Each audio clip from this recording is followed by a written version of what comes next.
Bitch, are you jealous? Oh shit, here we go again.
Bitch, are you jealous?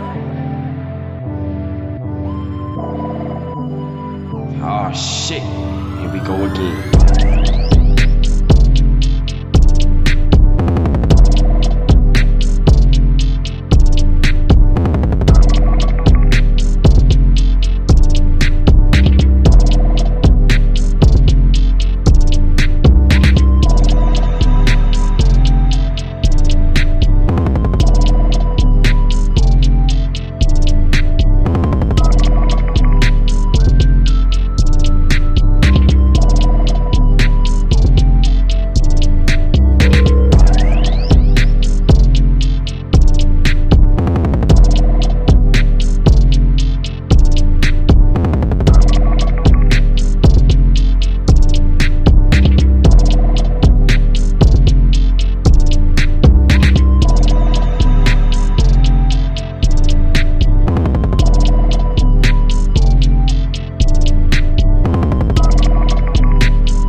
Interesting day in the world of producers and engineers, primarily producers. Man, Interesting times ahead of us. primarily the world. This is your man, I Make Mad Beats. I am live from outer space and unapologetic studio, and this is another episode of Type Beat, where we talk about all things producer, engineer, indie artist, you know what I'm saying, whatever we really want to talk about.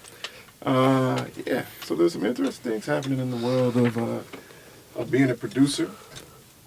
Man, what we talking about today, LJ? Man, yeah, so I am LJ, LJ1S, and we have some good topics. I'm actually excited because, as y'all know, I've been on the AI. At least wanted to talk about AI for a minute.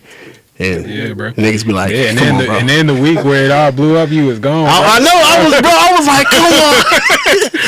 Damn, it's like we could not talk about that. Yeah, bro. So, all right. Yeah, again, I am LJ1S. You are, Kid sir. Maestro. All right, and we are talking about, first off, what makes a good mix. You know, we are still engineers. We still care about these things.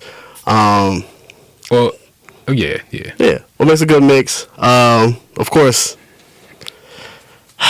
Timbaland and the AI situation. And interesting one that man posted, JPEG Mafia, he like threw some shots at Earl Sweatshirt and Alchemist. Early sweatshirt. Which was interesting. Basically saying that, you know, they've been making the same music for 20 plus years or whatever. Crazy thought, crazy statement. But yeah, let's start with the engineer, man. Like, I mean, I know we all are producer engineers, but if you were an artist, like, what are you looking for in an engineer to determine if that's the engineer to go with? Nah. Let's be specific. Bro. Yeah. Okay. We talking about mixing engineers. Yeah. There you go. Make sure, because I don't think people understand these True. differences. Let's be real specific. Like, and it's not even. I'm not even talking to artists about choosing a mixing engineer. What I'm really talking about is like, when you say a mixing engineer is good, why are you saying that? Yeah. Like, what are you hearing? What are you, what's your take on music, right? Like, if you're listening to TDE and you're like, man, Mixed by Ali is dope. Why? Why is he dope? Yeah. You know, because I get the feeling that like my idea of why mixing engineer is dope might just be that of a mixing engineer, and I don't think. And, you know, so I would be really curious as to, you know, now obviously I know this podcast is going to attract producers and mixing engineers, right? But I really want to see, you know, how the average person, if they do think of mixing engineers, like what is a good mix? Yeah. Right. Yeah. So if you in the chat, please, you know what I'm saying, we will prioritize whatever you got to say on any of these topics. Make sure you acknowledge it's an open conversation. But for me, I think...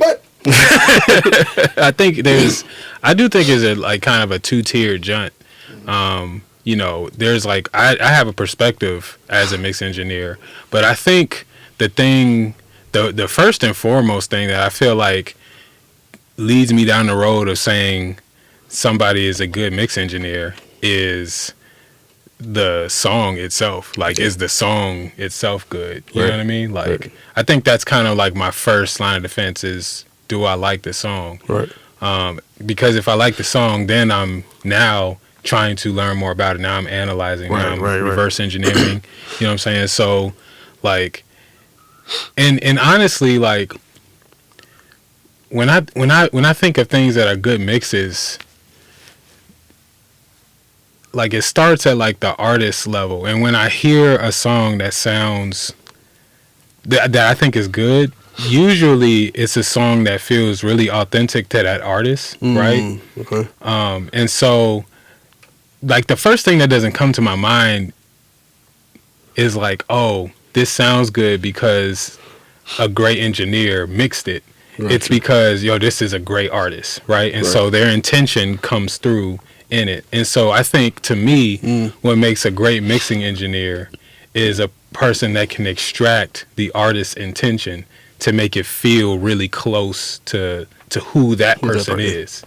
You know what I'm saying? I think that's because that's what I feel like when I'm listening to dope producers and dope artists. I'm just hearing, like, I'm appreciating and basically giving all the credit, like my initial reaction is giving all the credit to whoever's name is on the show. It's like, or to either the person, the vocalist name, or whoever made the beat. Like, all credit is going to them, and then it's breaking down and like, okay, yeah, this person mixed it. Yeah. I don't know how it sounded before this person mixed it. You know what I'm saying? But like, but this mix, how this is being presented sounds like them. Yeah. You know what I mean? I feel like, Mad, you just years ago or just throughout the years, we've talked about like people like Jay Dilla who could get that sound, you know what I'm saying, just out the jump. But then you would mention people like Pete Rock who like a lot of why it sounded so good was because of the mix engineers that he was using, right?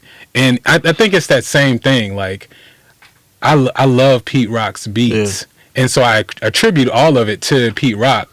But then knowing how it works, has to then go back and be like, yo, the mix engineer is a part of why this is. Right, but right. like, the music feels authentically Pete Rock, the texture, all of it. You know what I mean? So I that's not the most eloquent way to explain it. But do y'all get what I'm saying? Yeah.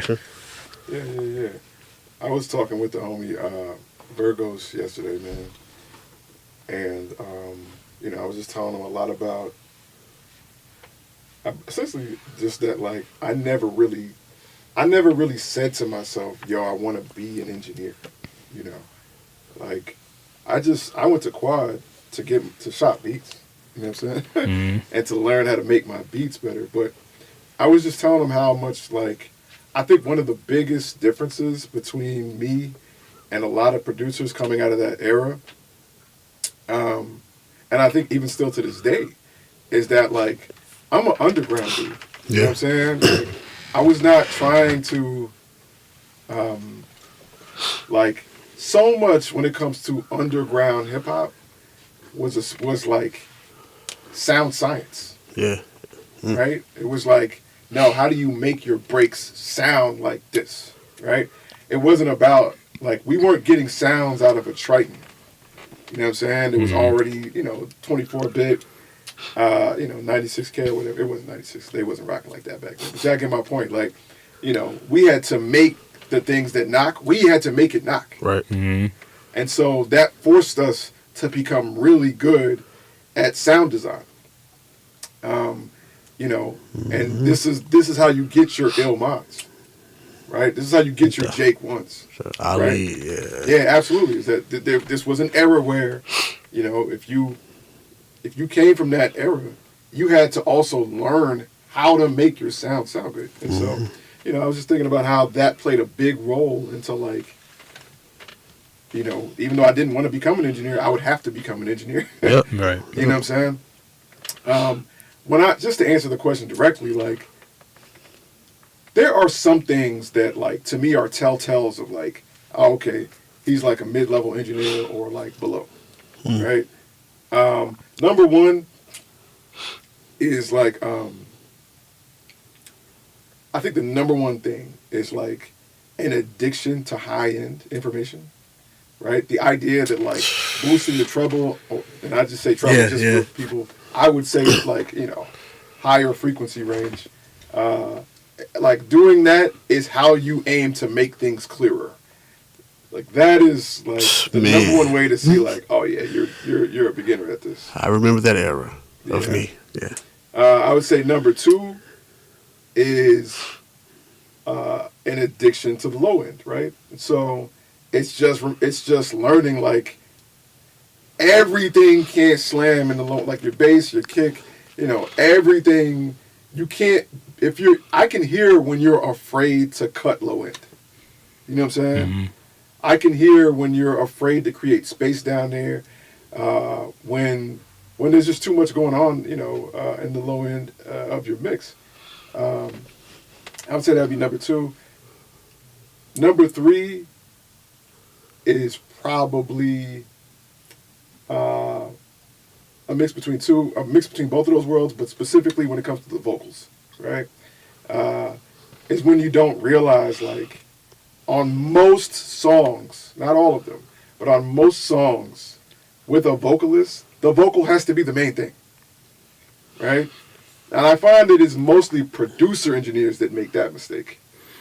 Mixing engineers who are just engineers, they understand that, right? But producer engineers have a problem with something of theirs. Sacrifice. Absolutely. Absolutely. And so, those are, like, the top three things that I just immediately let me know, like, you're not in the top tier. Now, what's the evidence of, like, oh no, this is a top tier mixing engineer? I'm just going to speak on something that I feel like not enough people talk about, man. And I went through this myself.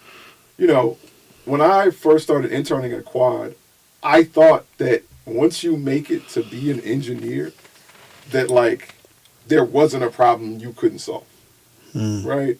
I quickly learned, like, no, like there are engineers who are professional engineers who don't know how to mix something that came off of vinyl.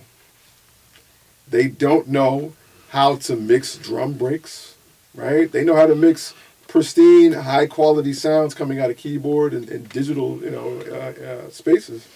But, they weren't good with like hip hop, right? They didn't know like if there was a sample with a piano, like they were like their immediate go-to was just to have it replayed. Like they didn't know how to mix the sample, right? They didn't know how to handle. Even I remember one time, I'll never forget this one time. Like, this guy came in with an ASR 10. I ain't gonna say the engineer, but he didn't know how to handle the fact that the sounds were in mono. Right? He was so used to sounds coming in stereo. But the sampler, because when you have limited sample time and sampleability in the old machines, people would sample in mono to save space. Yeah. Right? That was very common. It wasn't, oh wow, he did that, that's crazy. Like, no, that was very normal. And this one guy, he was just like, wow, I don't know how to mix, this is gonna be crazy, And it just let me know, like, man, every mix engineer is not built the same. And so when I think about topics like this, when I think about people as an example, like the reason why I would say Mix by Ali is a great mixing engineer. Number one, I love what he does with breaks. I feel like he has played a very gangster role in like keeping breaks alive in today's hip hop. Absolutely. And his ability to mix darkness and keep clarity, excellent.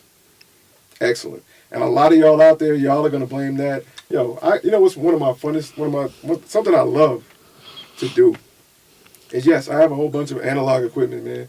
You know what I'm saying? I have a whole bunch of,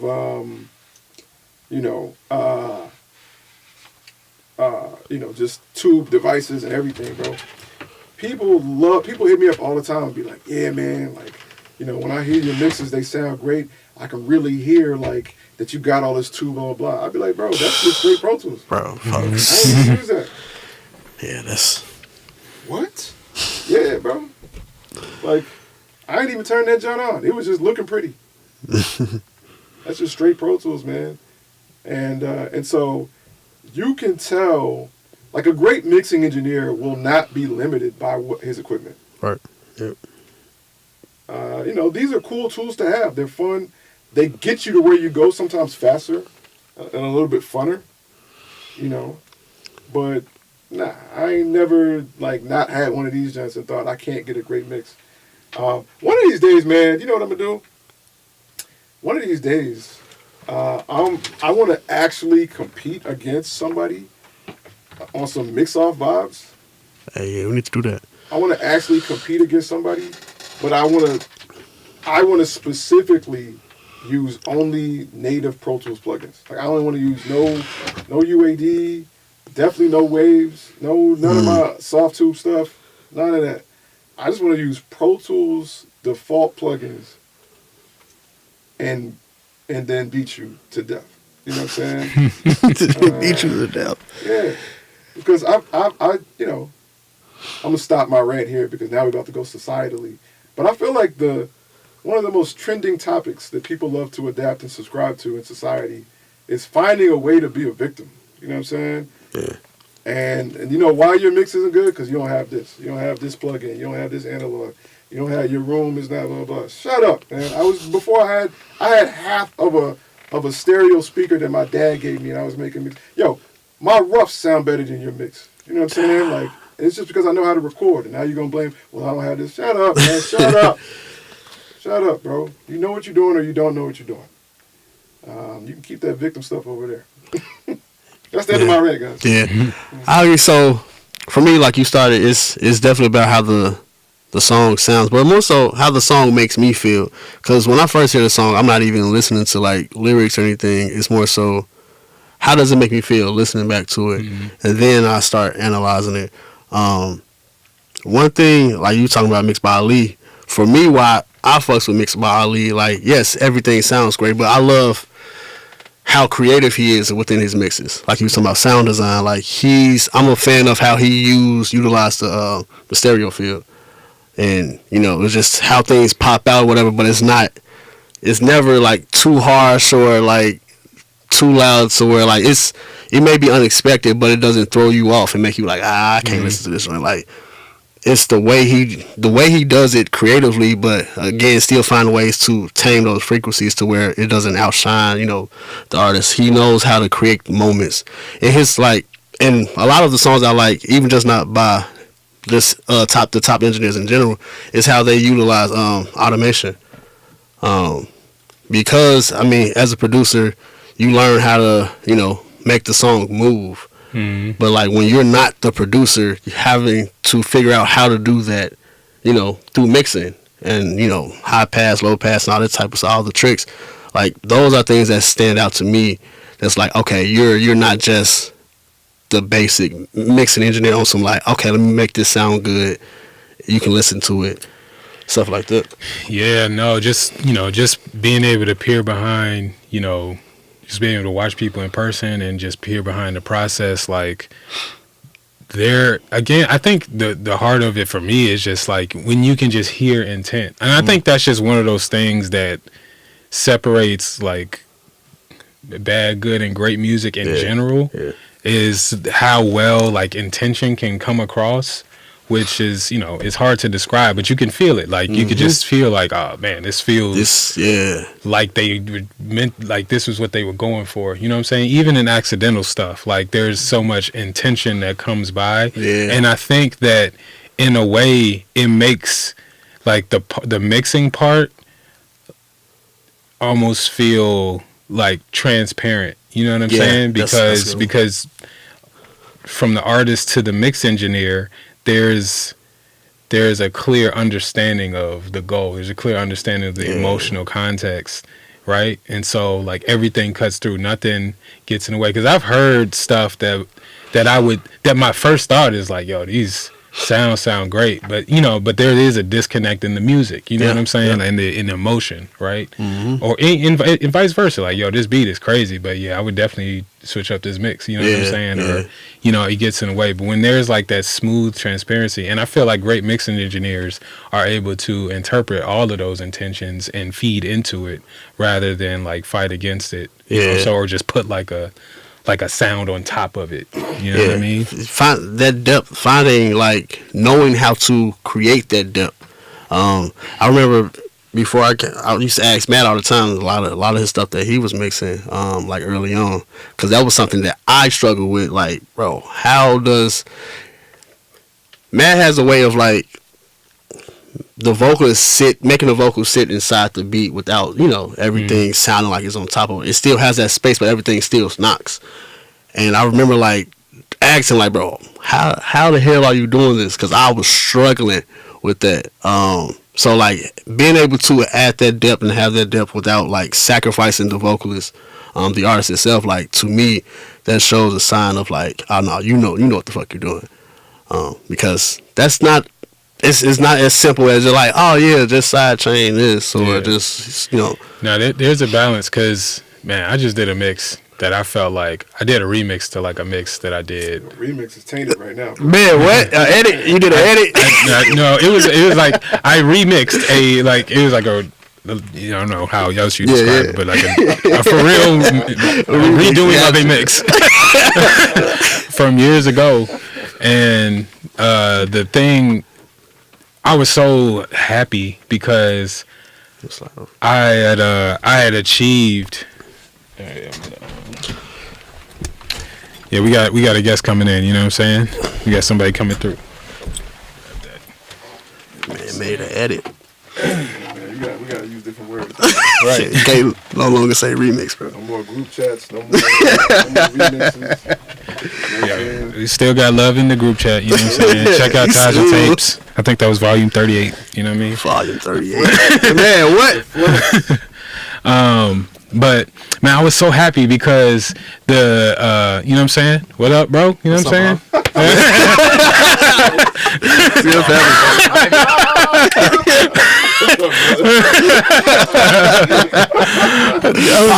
Apologize, sliding in on the middle. Okay, yeah. Yes. I was so happy because compared to the old mix, this one I had really achieved that. Like I had gotten so much more just depth in the whole song, and the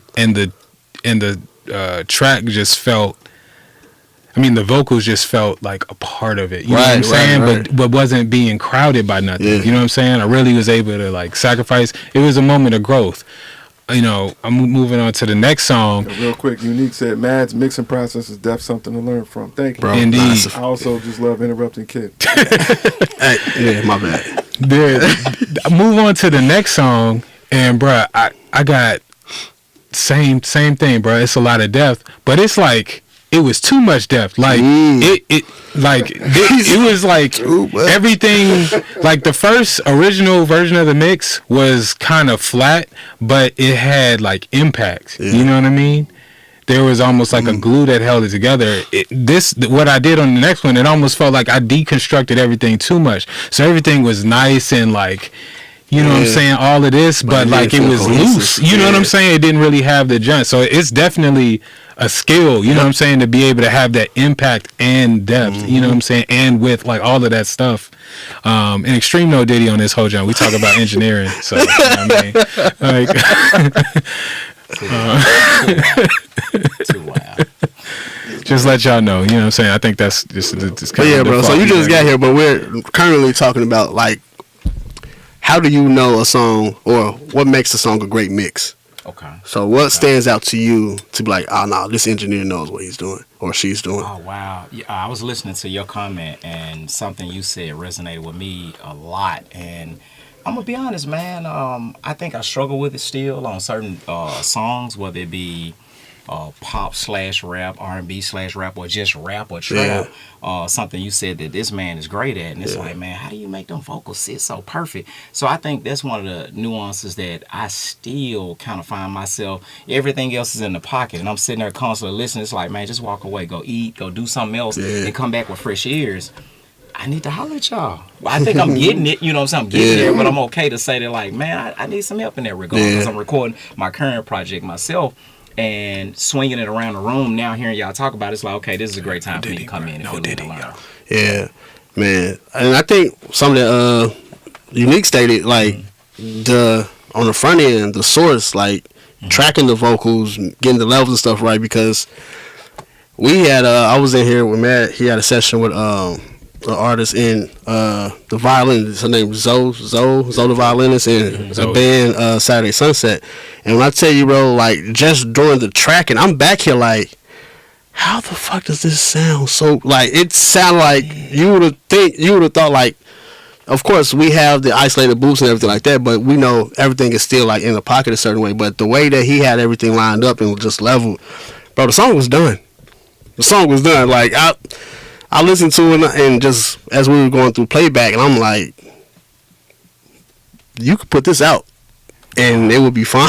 Like, nah, he's good at that. It's a science, man. Yeah, shout out to we was talking about Mixed by Ali, you know what I'm saying, and just going back to what you were saying about like mixing engineers at the top, like not really knowing how to handle certain situations. It makes me I kind of always have felt that like if you're a hip hop engineer that can work your way to the top, you have just an edge over it just in general, because most likely your start was coming from just the most random, B, not consistent, and C, low quality, you know, source materials.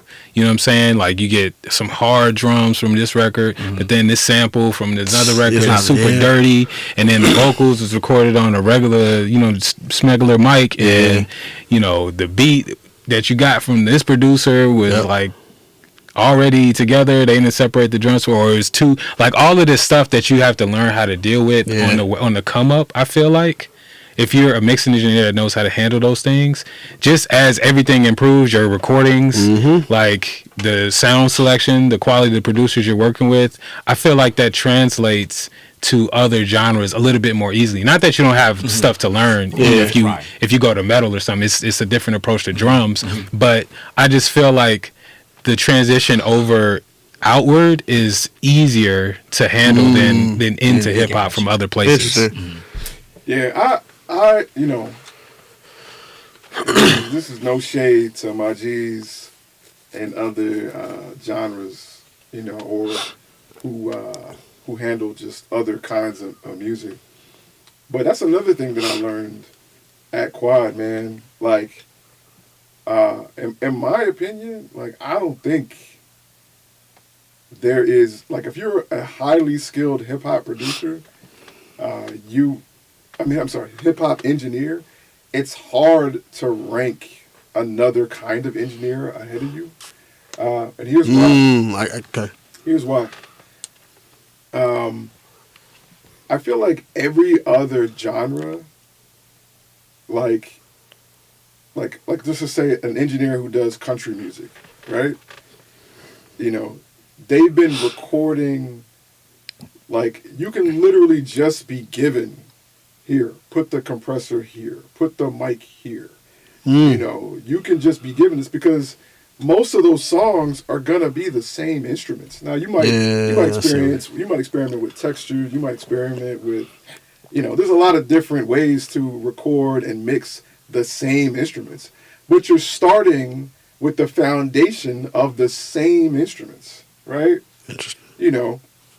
Bruh, I don't know how many sounds are in Omnisphere, and you got to be ready to mix any one of those in any given song. You know what I'm saying? Real spell. Like, and now, we're 808 hit it out, you know what I'm saying? But when you look at the history of hip hop, bruh, how many different approaches to drums I've seen in hip hop, you know what I'm saying? Like, that's real. Like, you got to know how to mix an 808 clap. You got to know how to mix louder. Now, clap your hands to what he's doing. Like, you know what I'm saying? Like that wide of a range of, like, mixing one instrument. Yeah. Like, and let's look at bass, right? Like, every other genre, the primary bass sound is a bass guitar, an electric bass guitar, maybe an upright, you know what I'm saying? Things like that. Bro, in rap, that's real. And then, like I said, it's gonna be a wide, not only a wide range of, like, the sound of the same instrument, but a range of quality of the when it gets to you. You know what I'm saying? Like, some of them drums gonna come from YouTube, and some is gonna come from vinyl, some is gonna come from Splice. Right. You know what I'm saying? Like, absolutely. That's real. Some gonna come out of contact, some gonna come native to your DAW. You know what I'm saying? Like, and how do you make all of that sound like it came from the same place? That is something that I feel like happens uniquely in hip hop or in genres rooted in hip hop. And so, like, if you can handle that, bro, what can you not handle? Yeah, I'm just thinking, because I think of another one, Jason Joshua, like how he's basically expanding himself outside of just being a hip hop engineer. And like you said, I think being in hip hop, because there's so many variables of how you may receive these sounds, like you said, it is a lot easier to go outside of this genre versus if you started as a pop engineer or country engineer, like. And shout out to Jason Joshua, because I'm not saying he's the only one who does this. I'm pretty sure most engineers at the top level have something of this, but I was able to see it, like, because with that range, I feel like it's incredibly difficult to build a template that can work across those things, that you can, like, be able to achieve similar standards of results. Right. You know what I'm saying? With that range. And, his template, you know what I'm saying? Like, he's been able to systemize those things too with such a wide range of stuff. That's just really impressive to me. You know what I'm saying? Like, to be able to have figured out a system. You know what I'm saying? I'm sure Michael Brower is a similar, situation crazy. where it's like, damn, this shit is all coming from vastly different places, but like you figure out a way to make it all work in this environment, and then you could just tweak slightly from here. And it still sound like you. Yeah, that's so dope to me. Yeah, that's a skill, man. That's a skill. But it also has me think, I mean, I guess in this case it is, if you are stepping outside of your genre, you're not playing it safe. Which goes to the next topic of JPEG.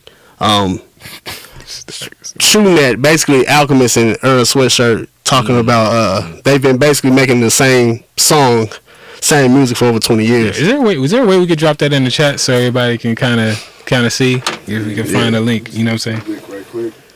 JPEG. Mafia. V. Alchemist and Earl. Yeah, bro. Yeah, bro. That was to see that and then to read. I'm like, that's a wild. It's. Let me pull up Complex. Yeah, there you go. Yeah. Here we go. All right, y'all. So we posting the link, man. JPEG Mafia essentially saying that he's juxtaposing himself against artists like Alchemist and Earl, saying that they've been making the same song for 20 years. It's funny because, Earl is only so he's been making his whole life. He's like, like, dude, super young. It's crazy. But also, saying Alchemist has been doing the same thing forever. Let me make sure my Facebook G's got that as well. Just really juxtaposing himself and saying that he's a disruptor, that he's always going to challenge himself. He's willing to take on the negative feedback from even his fans because he keeps switching it up because he's dedicated to progression, right? And in explaining that that's who he is, he used Alchemist and Earl as a polar opposite example. Yeah. That was. Yeah. In not as diplomatic a way as I'm stating. Yeah. Let's read what he was disrespectful with it. Yeah. Wow. Yeah, it's crazy. Let's pull it up, man. You know what I'm saying? Yeah, we got this. Y'all know the screen. Y'all see it. Yeah. Acknowledge, bro. All right, so these two is clowns, bro. Let's get them off the screen. JPEG says, "I am a risk taker. I'm one of the only risk takers in rap," he said. That's a wild The statement. rest of these MFers literally do the same thing. Alchemist, Earl, and them, they've been making the same fucking song for the last 20 fucking years. Man. Bro, Nobody gives a shit. That's crazy. They streams would suggest otherwise. man. Known for his abrasive genre-bending style, JPEG Mafia has carved a unique space in hip-hop, often rejecting conventional sounds in favor for more radical, boundary-pushing music. He made it clear in the interview that he has no interest in blending in. "I'm not them," Mafia added. "I'm here to evolve, go farther, go harder. I'm going to do my shit. I'm not here to give people the bare minimum and have that just be okay, nigga. That's not me. I'm not wasting my potential like those motherfuckers." That's crazy. They wasting their potential. That's crazy. Bro, I'm not like what? that. I'm maximizing my shit. I'm 35 years old, and Tupac said when black men turn 30, they lose their fire. I have no loss of fire. I'm hot as shit. Wow. Man. Hold on, because you know what I'm saying? It's a little bit more disrespect. You going further? All right, JPEG continues. He says, "Y'all go do that boring ass shit. I'm not with that.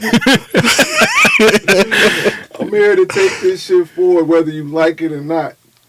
Or y'all can kiss my black ass." Bro. And they're gonna pretend like I'm not doing what I'm doing, but I've been doing it.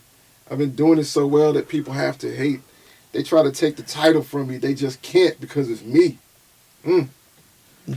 Mafia added that he can't be imitated because everything he creates comes from his unique mind. He's also going to stick to what he's been doing, as clearly something is working. Does anybody recognize the irony in that last statement? Bro. Right. That's what I'm saying. Like, because Absolutely. Yeah, I think he's reaching maybe for attention or trying to do it from a different angle of his own, or just you know how people do things just for the attention part Nah, of it. Y'all think that's I what think it he is? really mean that though. Really? I think he really feel that way. I mean, look, man. Let's start. And also, is there something wrong with him feeling that way? You know what I'm saying? I'm serious because he's an individual. He got to right to his own opinion. Yeah, I mean, yeah. we got to agree. You know what I mean? Let's start from the top, man. You know what I'm saying? First, I think that this team, Unapologetic, is uniquely positioned to have an interesting opinion on this. Yeah. Right? Of course.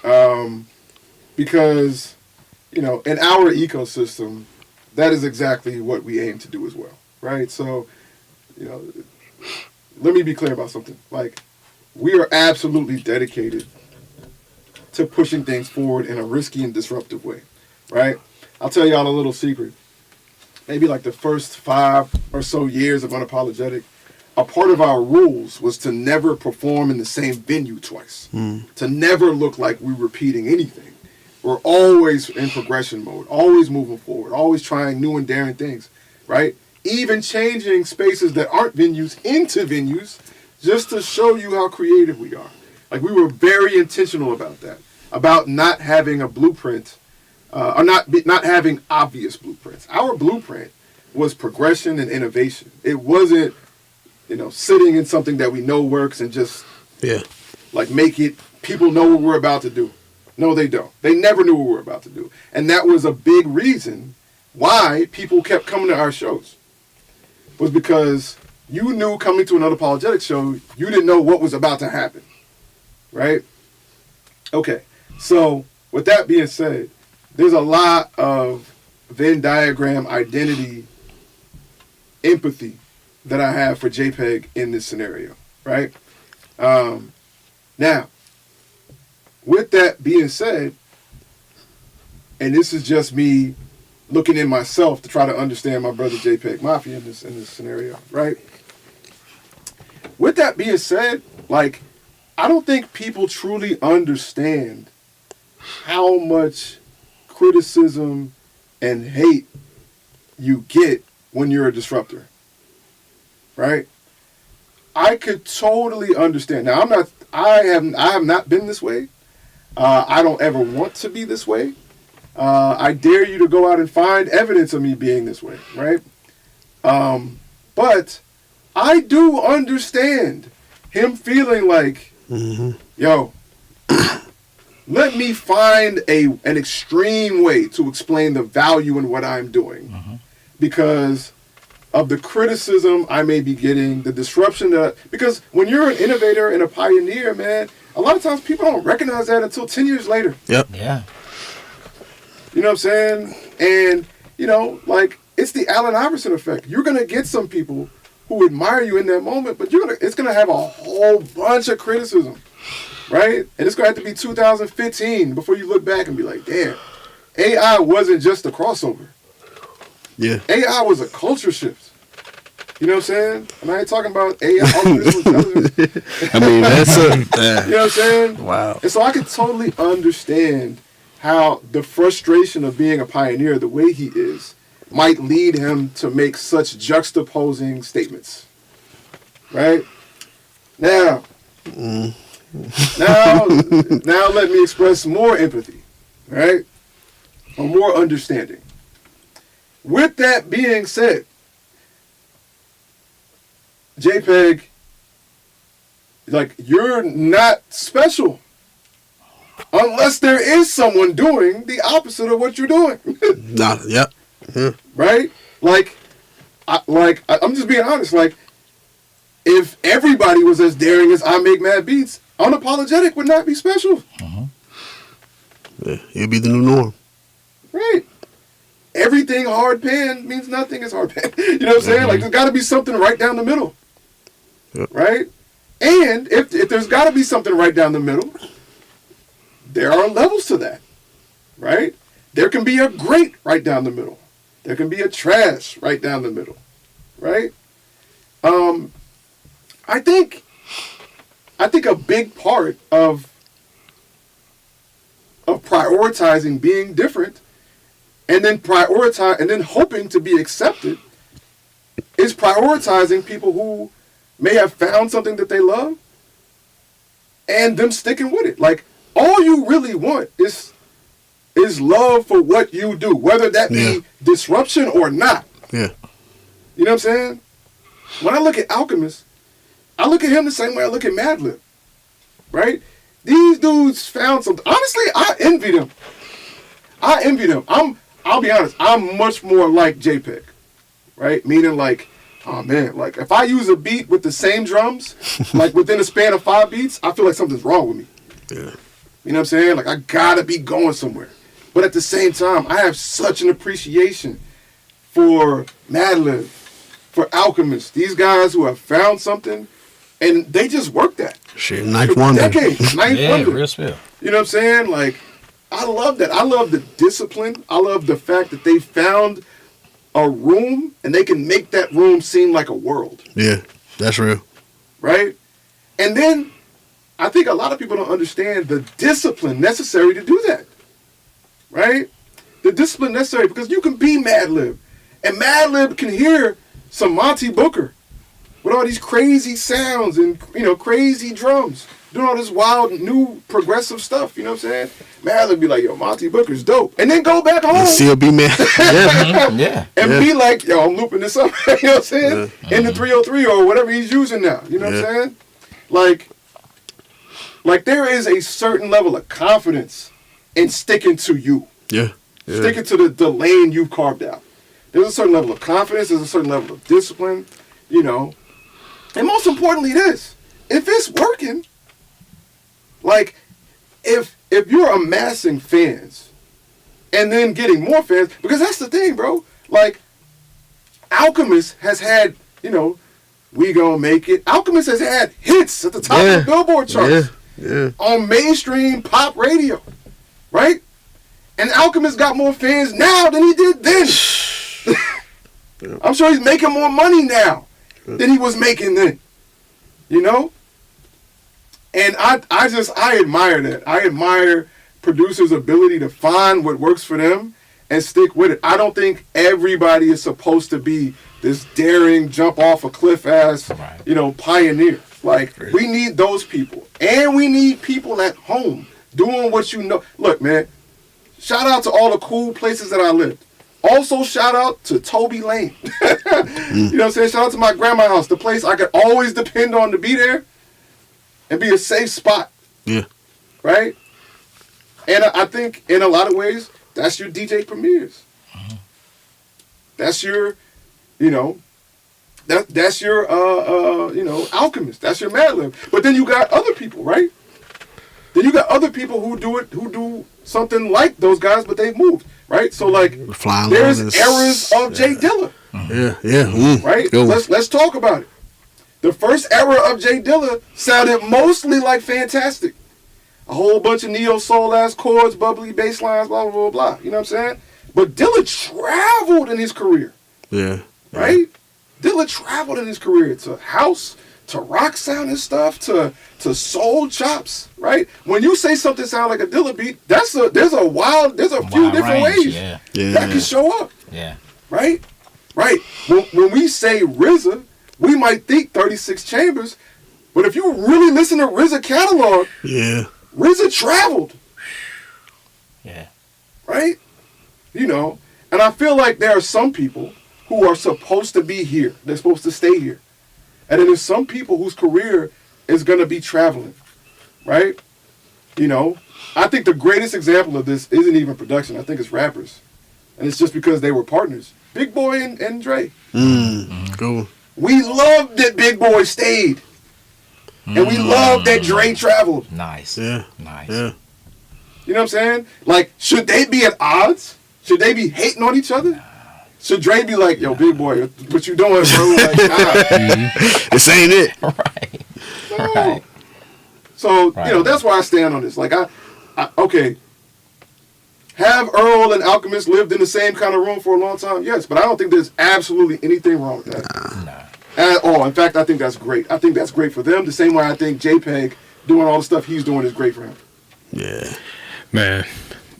There's a couple things. There's a couple thoughts, and I agree with everything Mad just said. But you know, So first off, when you think of a person like Alchemist specifically, and Matt, I'm glad you're here. Just and you too, just to add some like context, right? But you know, Alchemist's sound, I would say since 2010, you know what I'm saying, has been relatively the same, right? Is that accurate?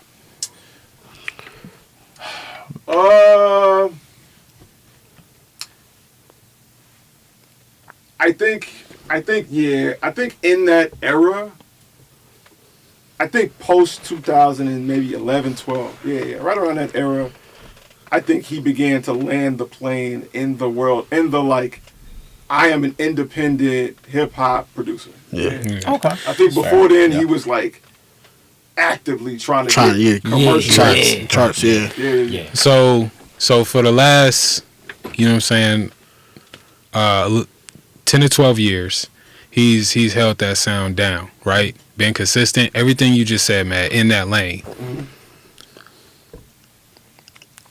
But his like superstardom, right, has been crazy in the last like 5 years, right? Right. Why? Because what he was, the world changed around him. Yeah. So when everybody was not doing that, he was the one that was different, right?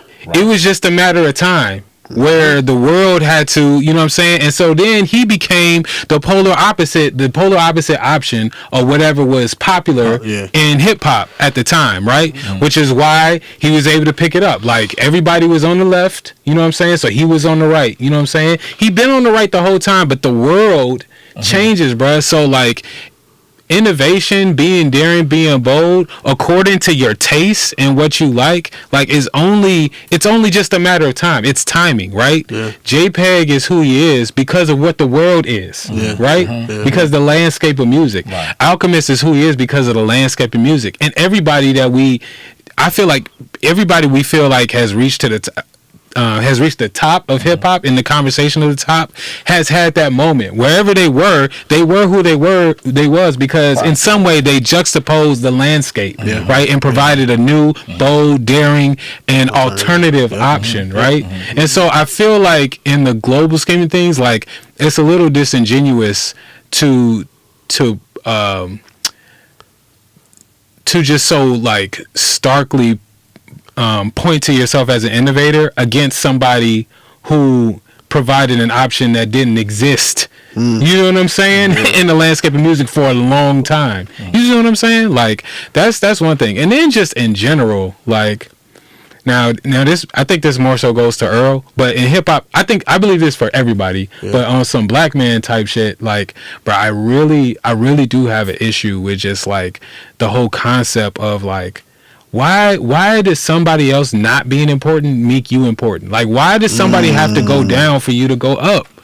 Like, like, why can't you just be so dope, bro? Like, what? Like, and you explain this. The frustration, you're not getting the looks. This man clearly been in the game for a long time, and I love JPEG Mafia. I do think he is one of the more innovative rappers. Like, so there's no arguments there, but it's just like, bruh, I know for a fact, unless some shit happened behind closed doors, both of them niggas would big you up. Both of them folks would say, yo, you doing dope stuff. I just don't understand why your importance has to derive from like making other people see how not innovative somebody else is. I don't respect that, rather. I get it. I don't really respect that. You know what I mean? Is what I'm saying. No,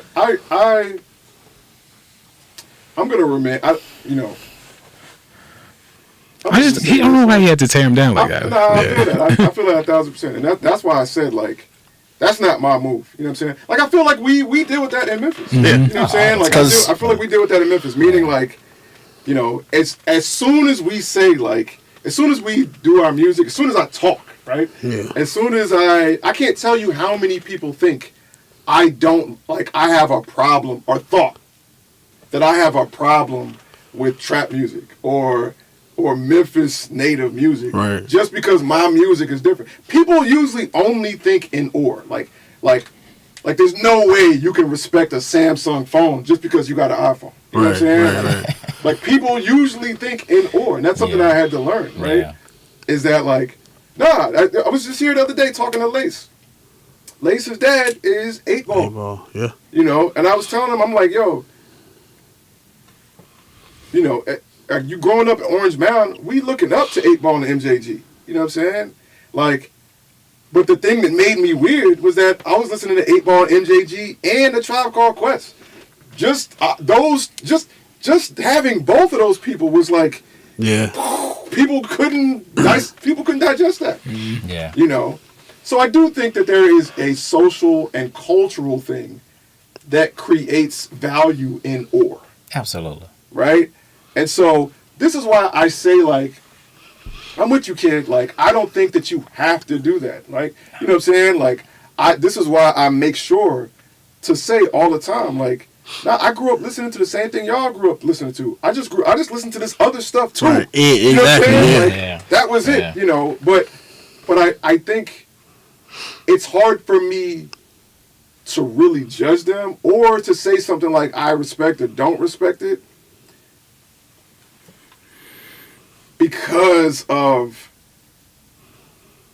like, I feel like I've worn the backpack of a pioneer at a depth to where I know the depth of frustration that comes out of. Yeah. You know what I'm saying? Like, I'm not going to do it because I have a discipline and an integrity that won't allow me to do that. Right? But I can't judge someone at all if they do that. Because, bro, like, them shots you take being a pioneer is... Bro, I'm going to say this. I'm going to be all the way real with this, right? I love Alchemist. Alchemist is in my top 5, top 10. Easy. You know what I'm saying? Like, right on. Yeah, absolutely. Right you know what I'm saying? JPEG is not. You know what I'm saying? Yeah. Like, with that being said, I'm going to say this. Alchemist ain't never took the shots. Yeah. JPEG is going to take being a pioneer. Yeah. Right? And so with that being said, it's like, I do think there is a specific... There's a specific experience you gotta have to land where I land seeing this. You know what I'm saying? So I understand, like, when you saying that, when you saying, yo, I don't respect that, blah, blah, blah, I respect that you saying that. You know what I'm saying? But with respect to you, Kid Maestro, you didn't come up in Orange Mound making the kind of stuff I made. You know what I'm saying? Like I know that frustration so deeply. I know what led him to do that. I can't judge him for that at all. I can disagree with him. Yeah. And say, yo, I would move differently. Right. But I can't say something like, yo, I get it. And Yeah, so I understand it enough to not be able to say that. Yeah. And that's the thing, like, you get it. You understand that, but it's like, at one point, think about even his style of production. At one point, people wasn't fucking with that. People wasn't fucking with you just sampling records. People wasn't fucking with just loops. People wasn't fucking with you having loops and not doing shit to it and not having drums. Right. So, like you said, in his sense, there was a point in time he was an innovator. Yeah. So to be like he's not doing, like you said, I get it. But there's no need to be like, especially not the Alchemist, bro. Like, of all people. I guess that's what I'm saying. Like, real quick, let's get some comments. Ghost said, I think Alchemist sound in the 2000s was different than this. You're absolutely right. It was. Yeah. He was doing Dilated. That was wild different. He was doing, what's the name? Mobb Deep. You know what I'm saying? Habit. You know what I'm saying? Yep. It wasn't until, like, The Rotten Apple made me like this. You know what I'm saying? Mm-hmm. That's when he started leaning into loops and stuff like that. And I'm gonna be honest with you, bro. Alchemist is the most consistent, but Alchemist was not a pioneer in that. Yeah. You know what I'm saying? Like, meaning, like, Alchemist learned from Muggs and Rick. Right. Yeah, those dudes was the loop pioneers. Yeah. Mm-hmm. You know what I'm saying? Mm-hmm. And even going even further, let's get into it. You talking about Rock Marciano. Mm-hmm. You know what I'm saying? You talking about like when I think about the pioneers of just looping something up and it being a great taste, I think Alchemist benefited from his consistency over the pioneers. Yeah. That makes sense. But he was not a pioneer in that. With all due respect to Alk, Alk is one of the greatest to me. Yeah. Right. But even Alk will tell you, like, nah, the straight loop, like the pioneer, innovative of, like, nah, I don't need no drums on this, blah blah blah. Yeah. Like, Alk might dominate that lane right now, but it's because of his consistency. Exactly. Yeah. You know what I'm saying? Mm-hmm. Absolutely. Yeah. I think what was weird. I mean, he didn't call out like he didn't call out nobody who like. He's calling out other alternative hip hop. You know what I'm saying? Like icons. Like. That's it. Icons. Earl Sweatshirt fans are going to like fuck with a JPEG. Like, let the niggas go on tour together. Niggas is not gonna be like, what? No, that's gonna be like that. That's what I'm saying. It's like, bro, if you gonna take that stance, bruh, go against. Shit, call out Drake. You know what I'm saying? Call out somebody like the, you know what I'm saying? Yeah. Call out I feel I get it. whoever BX the plug. You know what I'm saying? Like call out somebody that is of that sound that's very clearly like of like the recycled trendy shit, like cloth. You know what I'm saying? No, you absolutely right. But that's why, like, again, I feel terrible even saying this because I have no evidence for this. You know what I'm saying? But that's why, like, a part of me thinks like.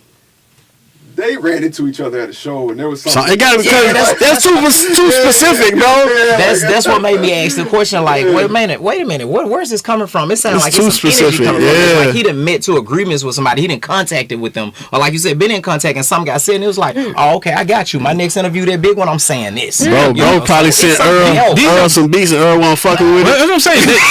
Earl Sweatshirt, bro. That is one of the most niche niggas ever, bro. Exactly, Like, nobody else is doing what he doing. These are your allies. Like in my opinion, you know what I'm saying? Like, Get that. like the more people that like appreciate Earl Sweatshirt and Alchemist, like that is better for you, JPEG. Indeed. Not necessarily the more people that appreciate Glorilla. Like, call out Glow.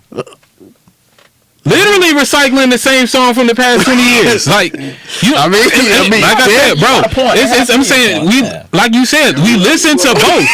We listen to both. Exactly. I'm just trying to think of people, you know what I'm saying? Like, it could be whoever, like, but you choose to call out people who are like doing very niche.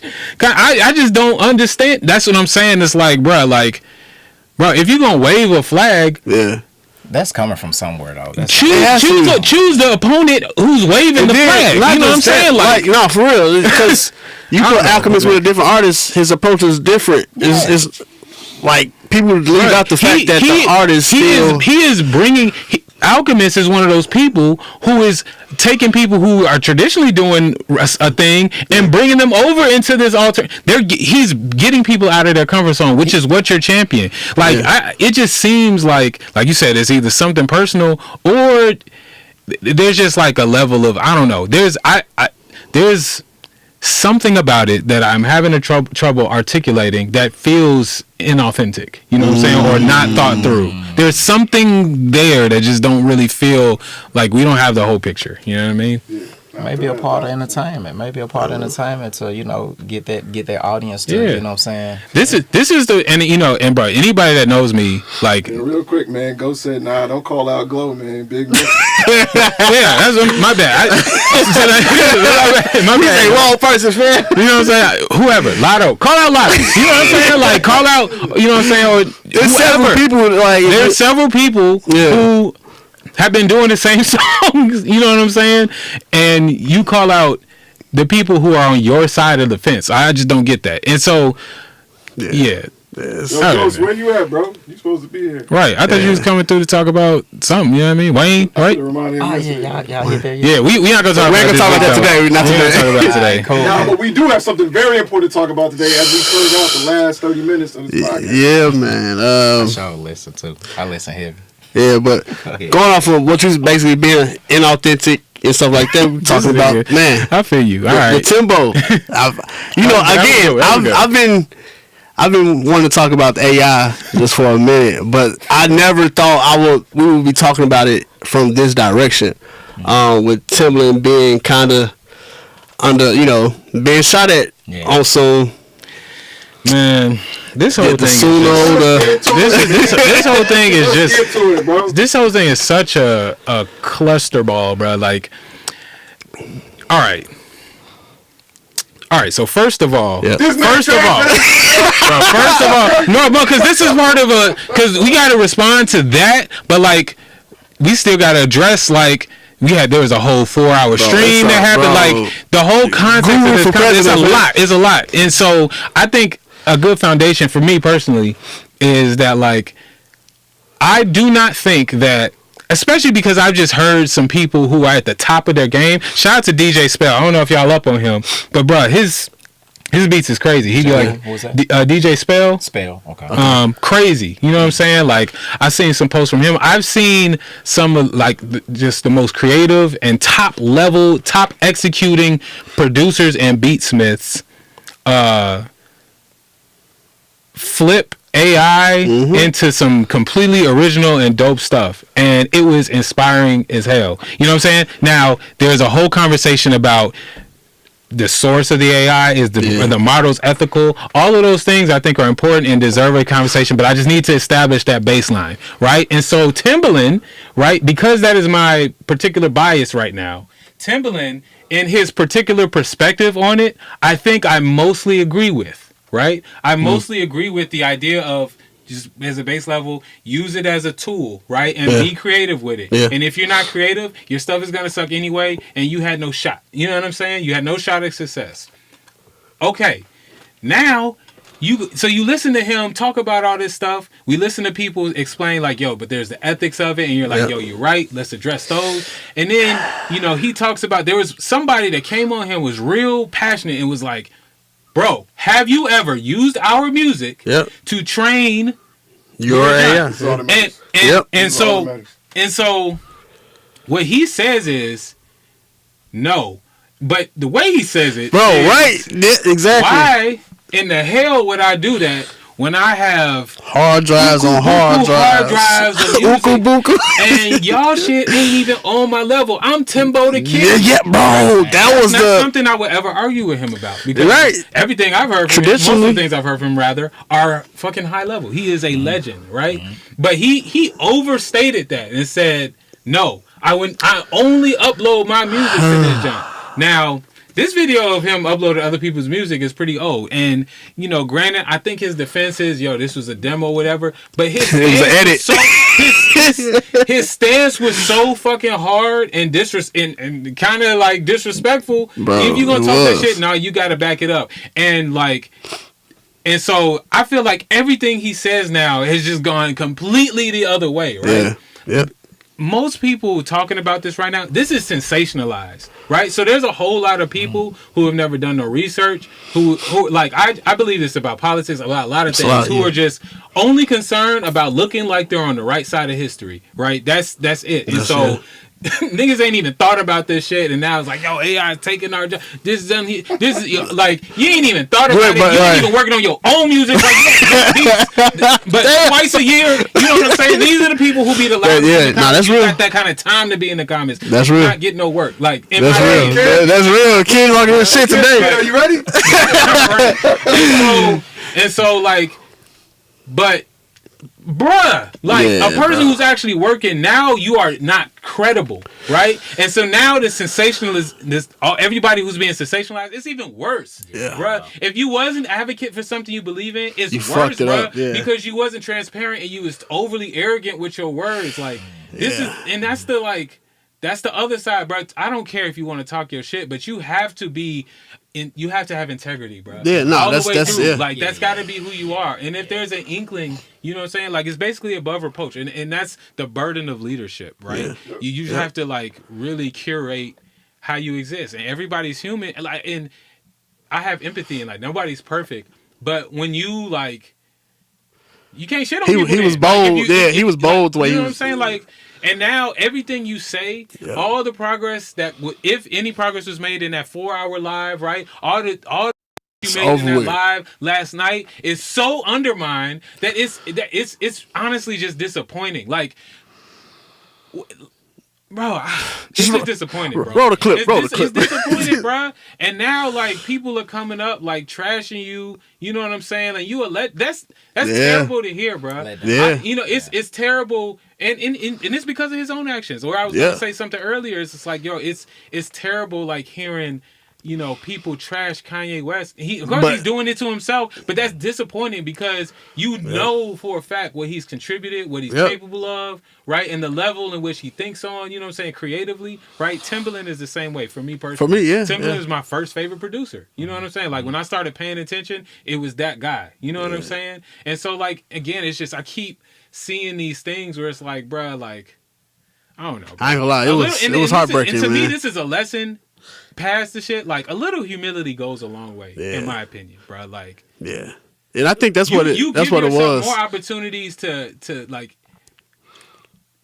be able to have a conversation, to explain yourself, right? But now, because you were so, why the fuck would y'all niggas? Yeah, so bro. Yeah. Hard drives, nigga. Wow. Yeah. And now hard drives, nigga. and you pulling your hard drives from Instagram, right? That's the narrative, bro. And it's messed up. Yeah. Shout out to K Fresh for being consistent. Facts. Dope. Yeah. I Facts. want to do really quick, man. We're gonna run a clip. I was watching this live before we went live. It's actually Cuddy Fresh, K Fresh, coming out of Seattle, man. Really dope producer. Him and I have interesting, eerily similar stories, and our travels through the music industry. Big shout out K Fresh though, as I got a chance to hear his stories. So big shout out to Curtis King as well for having this conversation in such a timely time. Curtis, I'm gonna just sample on some No Sooner. We gonna edit with your conversation. Yo, go watch it. Matter of fact, drop the link to the original. I'm dropping the link. That's it. Yeah, Let's credit where credit is due. Big shout out Curtis King. This ain't no baby. I make mad. You know what I'm saying? This is them having a conversation, and I want to be able to talk about it, man. Let me put that in the chat, man. Let me post this up on Facebook as well. Big shout out everybody checking us out on multiple platforms. Also, big shout out to Apple for making copy on all of my devices easy as hell. So let me play this clip, man, and y'all just check it out. Shout out to Overlord who posted this on their Instagram page, but here's his response. Big shout out Overlord. Chat is bringing up somebody in the beat. Somebody's bringing up something in the chat about a beat. Somebody named K Fresh Beats. Which is dope. Super dope. Let's pull it up because we was doing this is our first time hearing about it. This whole thing is about transparency. And we looked up the post and I had to show it to Tim chat just to let him know what it was. But you had mixed his sample with another artist vocalist. It was two posts. Pause. You had nah, man, keep it real, bro. Keep trying to. I'm telling you, bro. Legends be getting so much grace doing the wildest. You had mixed one of his, bro. What? Bro, yeah, this clip is crazy. Legends be getting grace, but that's also that's basically his son on some That's his that's his guy. He gotta protect his guy. They in the same room type shit. Yeah, he gotta protect his guy. So nah, that's you had man. All right, he gotta protect his guy, man. Hey kid, I'm listening right now, bro. We ain't doing that. Bro, you wrong, bro. Stop. Hey, I love you, kid. I'm just saying, that's not a random nigga. I got you. I got you. I'm just saying, bro. I'm keeping it real. Nah, let's go. Another artist vocalist. It was two posts that you saw on Instagram and you merged them into one. Yeah, it was like doing a remake the same way. It was an edit. It was an edit the same way. No. See, it was an edit. Pause, See, this is the thing, right? Now, this is the difference. What he trying to give him the language to. So yeah. I don't like that, bro. Nah, bro. Let him explain what he was doing. Yeah. Right. It's like an edit. You know what I'm saying? So yeah, you basically and you gave credit, right? Bro, he need nah, bro. We ain't. Bro. So now we call it a remix and an edit. I'm gonna finish this out, but I for sure gotta get your views on this as we get back through this. He was acting like he don't know what social media was, the bro. You know what same thing that with Same was. thing with Sean Rock, showing the power of a tool and how powerful it is, how it can flip songs and do remixes. Now hold on, check this Let's out. talk about that same post. No, actually, we do need to stop there because he starts to kind of go in a different direction, and I want to ask you questions about that. What is your initial reaction to hearing him say, "No, I didn't take your music without your permission. That was merely me doing an edit or a remix"? I mean, it's simple. Again, you couldn't reach out. Clearly, you liked it enough to do that. You couldn't reach out and just. It takes 2 seconds. If you're making content from it, why couldn't you tag me in it? Right. And then I seen another video where he was like, why do I need to take anybody's music? And I think they even asked him at There we go. when he was on with Guru. Yeah. And he was like, no, I'm not taking nobody's music and feeding it into AI. I don't need to do that. I got my own. So it's then why wasn't you using your own music? You know what's funny about that? Yeah. What's funny about that part of the interview is that two things. One, he said he doesn't do any training because he doesn't own the company. But he never said the company doesn't do any training. That's a fact. They're currently trying to find some kind of settlement with these major labels or major record companies because they admitted, after lying to the public many a times, they admitted that they were training their AI off of unlicensed music, like copywritten music. Let's pause it right there for a minute. You know what I'm saying? To me, that's the only thing that matters. And I say that, being, a kind of debater. Meaning, like, there are soft things you can say, right? Meaning you can say, like there are ways out of saying, like, yo, he just straight up bit bros. Because when you just watch that original video, it gives the impression that this is something that he is working on, that he made. Yep. You know what I'm saying? Blah, blah, blah. Yes, but can you find, well, I was doing this, while I was doing that, way out of it? Yes. So it's hard to pull that specific approach into court because you can find a weasel way out of being held accountable. Yeah. In that way. This is how I talk to everybody, is I always find the thing that'll hang you. Like, I'm like the feds. If they hit you with an indictment, it's over. You know what I'm saying?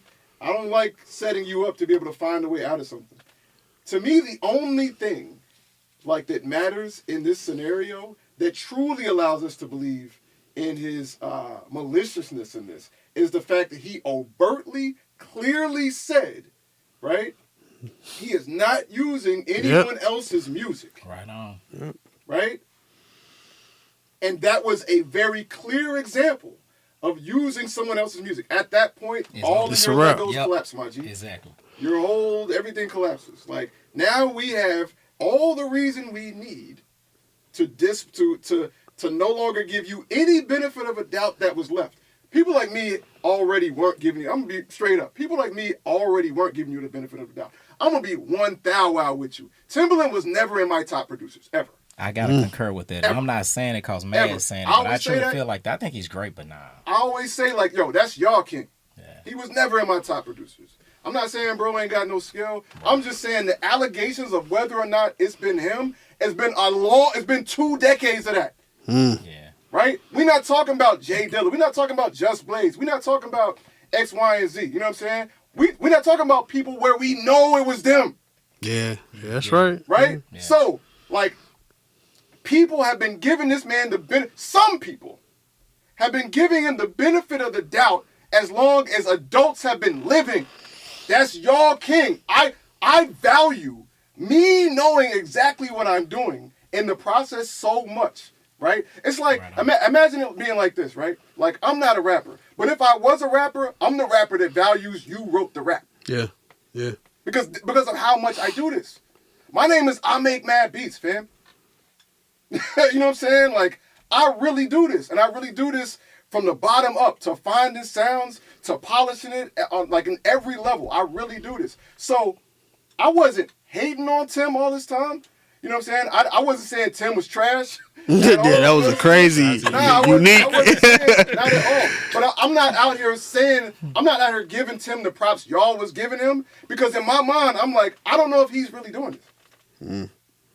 I don't know. You know what I'm saying? I can't put him in that same, it's the same way we talk about. You can't call somebody a top 10 greatest rapper if you don't know they raps is written by them. Yep. Even if it is, why is there uncertainty? Yeah. Right? So that's y'all king. I never was like, yo, Tim is one of the greatest. I look up to Tim. Never, fam. You know what I'm saying? And so when I'm seeing this, I'm like, yup. I'm telling you, the world gave him a reason to bite out loud, and he did. He's been doing this for years. That's for years, dog. Real sweet. Come on, man. Come on, man. Y'all really gonna act like, wow, we surprised. Come on, Timbaland. Come on, man. I think what really got me, because at the beginning of his career, he had songs. Missy talked about it, where it's like, y'all biting Timbaland, this and that, biting his style or whatever. So it's like, for now this to be you, it's like, damn, bro. I personally, again, like, I still feel like he don't need to do that. Like I think that's, or maybe he does now. You know what I'm saying? But like, because he ain't got the. you know what I'm saying? But I just don't. You know what I'm saying? Like, that's crazy. He really don't need to do that, bruh. Because it's also like a whole bunch of people who are like, yo, I've been in the studio with Tim. This nigga took an apple and did some crazy shit on the mic. I you know what I'm saying? I never seen nothing like that. Like so I'm extremely disappointed. You know what I'm saying? Regardless of like those allegations and stuff, you know, that wasn't really how I came up learning about him. You know what I'm saying? I think I was just a little bit, I was not in the inside, you know what I'm saying, in those conversations. So it was just Timbaland, it got Timbaland on it, you know what I'm saying? His voice is all in through, that was him. You know what I'm saying? So I did look up to him like that. So it's just disappointing, bro, when you take that hard of a stance, you know what I'm saying, and be like, why would I do right? That? Yeah, that was the. You know what I'm saying? And then there's a whole video of somebody who probably is on your level. You know what I'm saying? Nigga, you take that, and you know, like Matt said, there's a lot of ways around it, but I feel like Cuddy Fresh is making probably the greatest point to eliminate those outs is that he tagged the vocalist and not the producer, which bro. is crazy. Which is crazy, role, right? So he gets to absorb all the producer energy, all the producer credit. You know what I'm saying? Give credit to the vocalist because that's clearly not his lane. But like, you know, he didn't share that spotlight. You know what I'm saying? He did post the original video. You know what I'm saying? He did react to that. You know what I'm saying? I'm not going to take that away from him. I'm not going to act like he just robbed it in secret. You know what I'm saying? Like it wasn't clearly a post. Yeah. You know what I'm saying? But he's making a good point. He didn't use none of those resources. The same shout out he gave to the artist, the vocalist, he did not share that same type of love to the producer. Yeah. And even that speaks volumes. Yeah. There's a lot of just discrediting energy, you know, actions that he took in this whole thing. Yeah. And again, my baseline when it got with regards to the topic as a whole is right now I do feel like it can be used as a tool and people are afraid of the wrong thing. Yeah. And that was my thing. Like, hold on, real quick. Unique say, I hear every breath LJ takes, hot breath at. Damn. Wow. Heavy D breathing at. Damn. Wow. The fuck? Cook John right quick. Man, what? Wow. Bet that.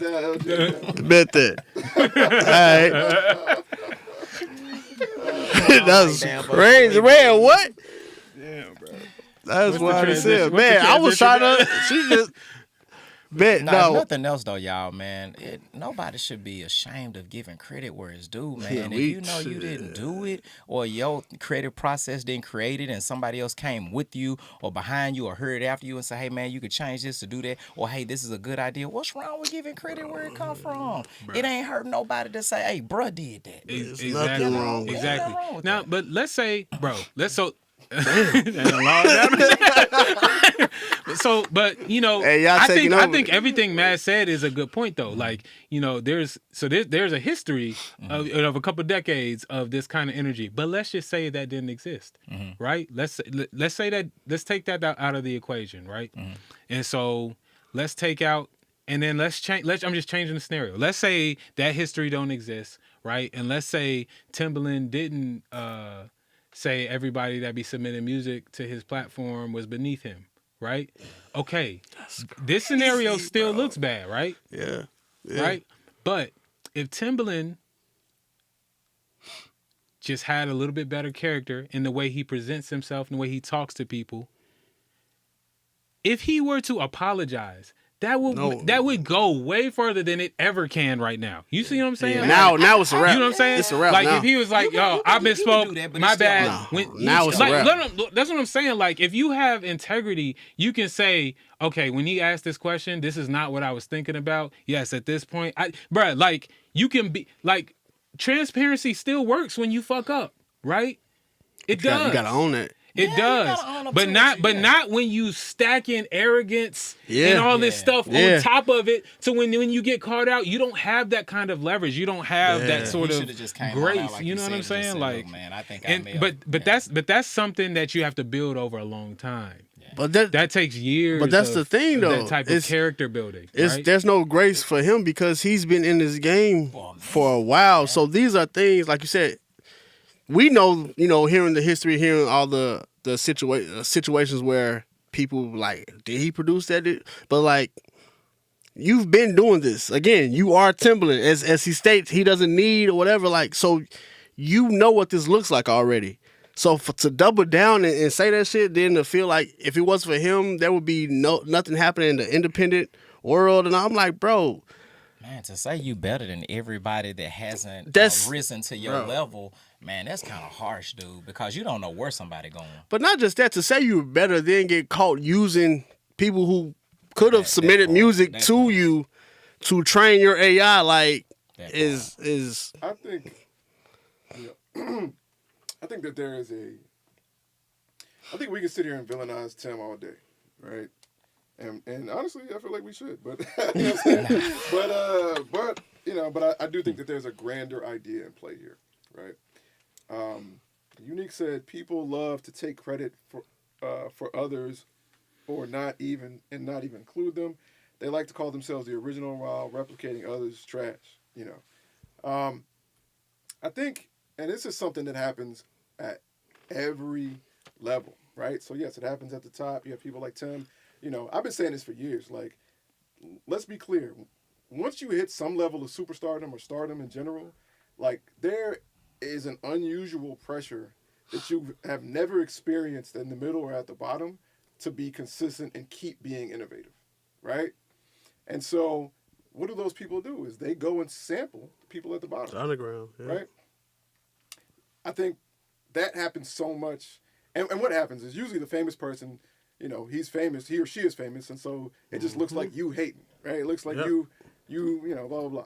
Okay, so, you know, that's a thing, but it's not just about that dynamic. What I see happen at literally every level is a fear of giving credit where credit is due. And the reason why is because people are so desperate to look like a genius. People are so desperate to look and be perceived as innovative, you know. You think it's desperate or selfish not to cut you off? I don't think those are ors. Okay, say no more. Yeah. I think it's several things, right? But there is a desperation involved to to be perceived in a higher way. You know what I'm saying? Like, I mean, even when you look at, like, why do people make music that sounds like familiar music? It's just a desperation to be recognized as a good musician, right? I'm making something that sounds like something you like. You like, yeah. Right? I think that's built into people at some level, right? I think some people are more self-aware of it and have control over it, and I think some people don't, right? You know, and I don't think that's limited. Obviously, that's not limited to music. That's limited to, that's everything. Everything. You know, I can't tell you. First of all, let me just say this. I'm going to say this straight up, bro. Like, I would love there to be some sort of, like, just for fun, just joking around, but I would love to see who has taken more time to be accessible to young creators in this city than I have in the last 10 years, right? Who has empowered, brought accessibility, introduced new approaches to things, and taught things more, spent more time doing that in the city in the last 10 years. Now, with that being said, right? Oh, I've seen people absolutely take things that I've either directly taught them or that they've seen me do and position themselves as the originators of that. Yep. I've seen that so many times. I think I've seen my name just as many times. You know what I'm saying? And what is it? It's just that you have, you know, whether it's people around my age or younger who are just like, man, you know, I want the kind of love and respect I make Mad Beats get. Yeah. Right? Because that's what people really are. People may envy what you do, but really what they envy is the love you get because of what you do. And they just want to be loved the way you get loved. Which is that's what people are really jealous of. Yeah. Like, wow, this person is really appreciated. I want to be appreciated like that. I want people to comment on my shit like that. Yeah. I want to get the opportunities he gets because how much people loves him. I want that too. Right? And they feel like if they let you know how they did something, they're going to lose that opportunity. They're going to lose that love. They're going to lose that, that appreciation. And there's a culture of that. It's not just Timbaland. It's not just the super evil villains. Like, that's at every level. There's a dude within 2 or 3 miles of me right now, probably doing that with something Unapologetic is doing currently. You know what I'm saying? I'm sure of it. Yeah. And that's just par for the course in life. It's just recognizing that people are going to do that. And there's some of it you got to let go of and just allow. And there's some of it you got to be like, let's get into the legal. Yeah. You know what I'm saying? But I will say this, though. I think we are in a particular time where this is why I love, like, when I saw a Young Guru speaking in the first Timbaland AI video that was like 4 hours long, I kept seeing Guru speak, and I kept saying, like, bro, respect to Young Guru, bro. You know what I'm saying?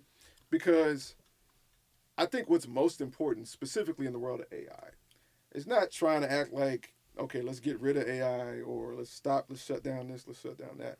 Is that, like, the rules and laws just need to be in place immediately. That's it, yeah. Like, we need to make sure this is the wild, like, AI is growing so fast, we need to tame this Wild West as soon as possible, right? Like, there need to be laws in place now that keep these kinds of things from happening, right? Because at the end of the day, like, even if Tim just used this as an example of what Suno can do, right? Suno still studied K Fresh's music. Like, that's in the database now. It doesn't matter. It doesn't matter what Tim does with it anymore. Yep. Suno was trained off of K Fresh now. Without his permission. Without his permission. Or compensation. Exactly. So, like, even if what Tim is saying, I'm skeptical, heavily skeptical of what Tim is saying is true. Yeah. But even if that's what he's saying, it doesn't change the fact that K Fresh was used to train AI without his permission. Yep. Yeah. Right? And he should be compensated for that. There should be laws against that. This should not be a discussion. This should be an immediate lawsuit, and that lawsuit should point immediately to laws, acts, bills, whatever, to say this can't happen. This is the compensation you get because this can't happen. Yep. Affirmative. Yeah. I agree. Now, No, I'm not about to rebuttal. You know what I'm saying? At all. I'm not about to rebuttal nothing. But I will say that, like, when stuff like this happens, this is controversy, right? Mm-hmm. And my personal, just like, I guess my own personal critique, when stuff like this, just in general, when stuff like this happens, like, everything a person is doing or has done or whatever, like, has never been acknowledged until they do something wrong, right? Mm-hmm. So everything we have discussed that Timbaland did is absolutely what it is, you know what I'm saying? And I'm disappointed, you know what I'm saying? And I'm looking at him differently, you know what I'm saying? I have to I have to go home and think about this, you know what I'm saying? This was like, this is real. I have to really process stuff like this, you know what I'm saying? It's been tough for my heroes, you know what I mean? For sure. But I do want to say that, like, I have to acknowledge that, yes, like, I just went and scrolled through his junk just to see if there was any other of Suno junts. His whole page is shouting out other people, shouting out artists who ain't signed, you know what I'm saying? Like, underground artists, you know what I'm saying? That's doing their thing. Like, that's his whole brand, you know what I'm saying? And I do just want to acknowledge that, like, I don't want to just make it seem like all he do is steal people. He don't give people credit. You know what I'm saying? Like, and he don't contribute to putting people on. You know, I don't want to paint that narrative. This specific thing that he did is messed up and super messed up as a leader, and especially in a space that affects creativity. Like, this is like we're stepping into a new world, and you are sitting at the table and you did this and you said you didn't do this. That's my, you know what I'm saying? That right there is the problem. But I feel like what I've seen happen is just like an unacknowledgement. Is just like a bunch of other stuff is just being thrown in. Like, yo, Timbaland don't never do that. All he do is take advantage of. Like, no, I don't think that you can just go scroll down his page. It's all other people. You know what I'm saying? Yeah. Like, same thing, bruh. For the first 5 years of Unapologetic, all the Maz feed was all of us. Yeah. It was all not him. Team, you know what I'm saying? It's the same. And I just want to acknowledge that just as a way to hold true to what it'd be frustrated when stuff like this happens. It just be an unacknowledgement of the whole picture. You know what I'm saying? Okay, man, that was a very respectable and respectful, high integrity thing to say. You know what I'm saying? But I don't think, okay, I think the two are more intertwined than maybe stated, right? So yes, man, if you scroll down his page, all you see is other people, right? All you see is like, man, like he's getting a platform to other producers, other artists, X, Y, and Z, right? What he has just done is threaten all of that. Threaten the intention behind that. Yep. Right. So I can't look at that with the same level of like, yo, he's putting people on. Yep. When it looks like you stealing. When it looks like you were potentially recruiting. Absolutely. That's it. Yeah. Absolutely. And so now that great gesture, right? It's looking like, oh no, this was a disguise. Yep. Right? And guess what? Whether it was or not, what he did is what cracked the credibility of it. He doubled down on that. That's it. It doesn't matter. It doesn't matter. Anyone looking at what you're saying and still feeling like he's that super villain, that's still his fault. Yeah. Mm-hmm. Yeah. Yeah. I what I'm saying is if that's the conclusion you come to, I think that's perfectly fine and I wouldn't argue, but my problem is people come to that conclusion without the information, right? Just be informed. You know what I'm saying? And when stuff like this happens, the information don't get presented. You know what I'm saying? If something happened with you, Matt, like people gonna have to make that choice. You know what I'm saying? But for me, they gonna have to consider everything. You know what I'm saying? Sure. Is really what I'm saying. Like considering, and it did, and I agree, it cracked the credibility of that. You know what I mean? But I just. It never got mentioned before this, you know, is what I'm saying. You know what I mean? Like, and I think it's a bunch of people disappointed in something they don't really know nothing about. Let me get some comments real quick before we transition out of this joint. Lisa Wheeler says this. I think she's responding to Timbo doesn't feel he needs to apologize. I'm not sure, but Lisa Wheeler says this with an arrow pointed upwards, and most of the time it ain't hard to please the rats because all they want is trash anyway. Damn. Unfortunately, it's no longer about integrity. It's about who can get it out first and fast. Yeah. First and fast is a real junk. Yeah, man. Marie says, and how long have you been doing it is also a question. Midas says, the Wizard of Oz for real. And Marie says, he executed this with such bold confidence. Yeah. All you know. It's so sad, bro. Yeah, and this is something we don't have time to get to this, man. We might, revisit this another time, maybe on a social media post. But I really would like to try to predict how this affects this man's legacy. Yes. Tim, he may not have been in my top 10, but he's been in a lot of people's top 10 for a long time. Yeah. You know what I'm saying? And now, I just want to see how, it's just eerily similar. Like, I remember when Kanye was wearing the Confederate flag jacket. Yeah. It's just like, all right, Kanye fans, what's good now? You know what I'm saying? And every he doubled down. Every new thing he's doing. It's like, all right, let's see how it affects. Yeah. I want to see how it affects, what does it take, whether or not, because at the end of the day, man, people still out here playing R. Kelly. You know what I'm saying? Like, oh yeah. And so I just be true. I just want to see, you know what I'm saying? Like, how does this stuff affect somebody's legacy? And whether or not, and then secondarily, man, we producers, are we the only people that care about this? Man. Yeah. Right? And let's be clear, in the scheme of the music business, we're an extreme minority. Yep. Mm-hmm. Right? Like, is us caring about this? Does it even matter? Does it even matter? Yeah.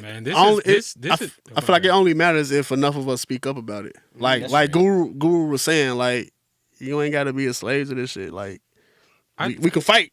If enough of us speak up about it, then enough will care. Yeah. I think AI, and with this headline that came out with Timbaland signing an AI artist and all that, it's furthered the conversation of AI being like a humanitarian issue, right? And have noticed that when it comes to those things, like, you know what I'm saying, especially here, like we just the loudest is very liberal, you know what I'm saying? And so like when things feel like they threaten humanity and human rights and you start throwing those things around, I feel like that charges up enough to make people feel like they care about it, you know what I'm saying? Which turns into, you know what I'm saying, like hive mind kind of support in one way or another. So I don't know, I feel like this might. Or maybe it's a dive Climb in to for something. distraction to all these comments you making, he making, I'm making, Mad making, and everybody else that's within the playing field of it. Maybe that's all a part of it, so they can get all the information and collaborate it into what they're actually going after. What if that's the play? And why not use Timb? He the biggest face for it. Yeah. You see what I'm saying? We just don't know. We got to look at it from a lot of different angles. Yeah, I don't know, man. I think for me, it gets murky when it's the more so the statements that Timb Well, made. the statement part, That's when it's like, because again, Timbaland could have been on the side of, you know, being innovative on some like, this is where the world is going, this is what music is going, this is how we use this tool. But being that he said like, I've never put anyone's music in it, then it's being seen that he's doing that, and you're gonna have people that's gonna view that know Timbaland and be like, Timbaland he's the GOAT, he's great, especially like the younger generation that's just gonna mimic that. Versus you, if he would have just been on some like, this is how I use this tool, and like you said, he recreated his own music or whatever, I think it would have had a different response. It would have had different substance to it, but him saying that this and then he used somebody else, then they give him credit, it kind of started to get flaky. Yeah. After that 4-hour conversation, I want to know what Young Guru thinks. Bro. That's what yeah, absolutely. I want to know what's Guru's updated response. Man, we need Guru, yeah. You out there, man. We trying to see what you got to say, man. You leading the charge on this. I seen you accept the responsibility. Yeah, man, he took over that talk. He said, go read them books. Guru, we need you, bro. After a month, we come back. That man took over that whole conversation. All right, with that being said, man, this has been another wild and crazy episode of Type Beat, live from outer space and unapologetic studio. Man, we just hopped right into what we was discussing today. But yeah, my name is Mad Beats. Let me let my cast introduce themselves. Yeah, LJ1S, Marco Dang, Kid Maestro. Yes, indeed. And with that being said, peace and love to my G Phantom Shino, no doubt. Peace and love to everybody in the chat, everybody who chimed in. With that being said, Hold on, before you click that, Underground AF, Unapologetic World App. Submit your unfinished, unmixed, unmastered music. It's a community where we have a place where you could just be free. Stuff that's sitting on your hard drive, you want to get feedback, want it to be a part of something, don't want to let it die there. Unapologetic World App, submit your songs. Also, Weirdly Luxurious Crew, myself, Offum, C Major, Pro, did I say Offum? Yeah. We are performing at Java Cabana 6:30 tonight via Ghana Records with Big Clown, Uncle CJ from Birmingham, and General Labor. Pull up if you got some time. We'd love to see y'all there. Yeah, I also want to add, you ain't got to worry about us trying to recruit you on some AI training if you submit to Underground AF. Yo, that's crazy. Yeah. We even got to say that. Yeah, bro. Authenticity is our situation. For sure. You know absolutely. Nah, we're not trying to do that at all. You know what I'm saying? Yeah, bro. But yeah, man, everything Kid Maestro said, go ahead and get the Unapologetic World app available for iOS and Android devices. It is free. That way you can stay locked in with us. We got a crazy show tonight. Yeah, man. Look, man. Stay dangerous, stay safe, do both or do neither. Timbaland was bro, we not cool right now, bro. And on that note, peace. Peace.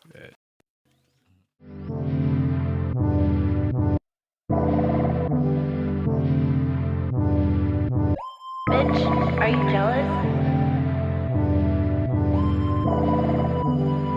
Oh shit, here we go again.